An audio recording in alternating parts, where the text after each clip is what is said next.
Bonjour à tous, on est au Lego Store aujourd'hui, on est le 19 septembre 2019, pour si vous regardez la vidéo dans plusieurs années. Et je suis en compagnie de Baptiste au Lego Store. Bonjour Baptiste. Alors aujourd'hui on va vous présenter l'Imperial Star Destroyer, qui est le nouvel modèle qui est sorti donc hier. Ce modèle, combien est-ce qu'il contient de pièces? Il en contient 4784. Il est proposé au prix de 700 €, 699,99 €. C'est quand même un bel objet, il fait 1m10 de long pour 66 de large. Je pense qu'il saura séduire les plus beaux passionnés de Lego, Star Wars du moins. Quel public il s'adresse celui-ci? Majoritairement aux adultes, c'est un modèle qui fait pour les plus de 16 ans, mais n'importe qui peut y jouer en soi, quoi. Est-ce que c'est un set qui est jouable?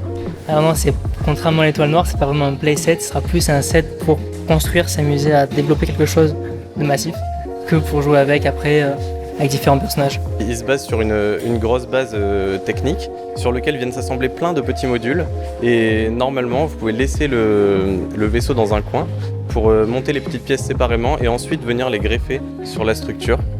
Est-ce qu'il est accompagné de mini-figurines? Oui, absolument, il y a 2 figurines de l'Empire. Alors une qui est top, que j'adore parce qu'elle est sérigraphiée sur les bras. Du coup, pour parler de l'échelle du vaisseau, parce que c'est quand même le vaisseau de Dark Vador, donc faut qu'il soit gros, qu'est-ce qui nous montre cette échelle? Alors on peut voir sur le petit avant du vaisseau, le tentive qu'on porte juste derrière. C'est vraiment à l'échelle du gros vaisseau au final, donc on voit vraiment la proportion énorme du vaisseau comparé au tout petit microfighter. On s'est déplacé à l'avant du vaisseau et Baptiste va nous parler un petit peu des petits détails qu'il y a tout le long. Alors contrairement au Faucon, ce que je trouve cool, c'est qu'il y a plein de petits détails tout le long sur les flancs du vaisseau. Il y en a beaucoup moins sur les côtés, ce qui veut dire qu'il y a plus de pièces constructibles que le détail sur le Faucon en fait. On se retrouve maintenant avec l'arrière du vaisseau et Baptiste va nous en dire un petit peu plus. Alors ouais, comme sur le Faucon, il y a toujours des petits détails en plus, comme par exemple des rouleaux de peinture, des pistolets. Là on peut savoir qu'il y a un petit marteau, il y a un manche de sabre laser, il y a des tonneaux. Je trouve que les propulseurs sont vachement bien faits parce qu'il y a du bleu dedans. Ça rappelle un peu l'arrière du Faucon.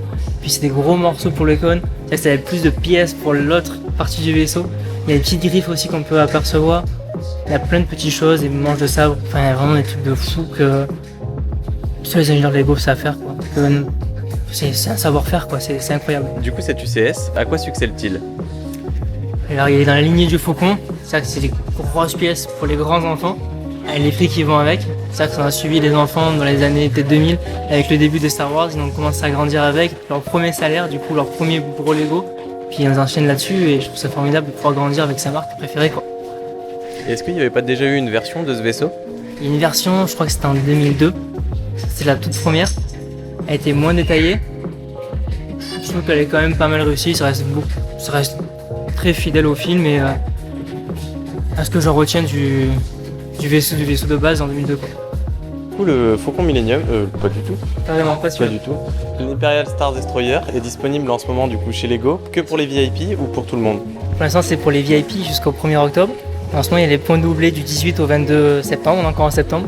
Donc ouais, c'est plutôt avantageux. Du coup, ça fait environ 70 € de bon d'achat sur le prochain achat. Plus ces petits cadeaux qu'il y a avec. Il y a le petit set exclusif pour les 20 ans qui sont sortis sur le modèle de Hot pour l'instant. Et franchement, c'est vachement cool. En plus, il y a le petit Lego Hidden Side en plus pour 45. Ça fait des cadeaux en plus pour régaler les enfants, en plus des parents. Parfait. Et alors, du coup, est-ce que tu comptes l'acheter? J'ai acheté le Faucon avant et celui-là après. Bah, moi aussi également, j'ai acheté le Faucon il n'y a pas très longtemps.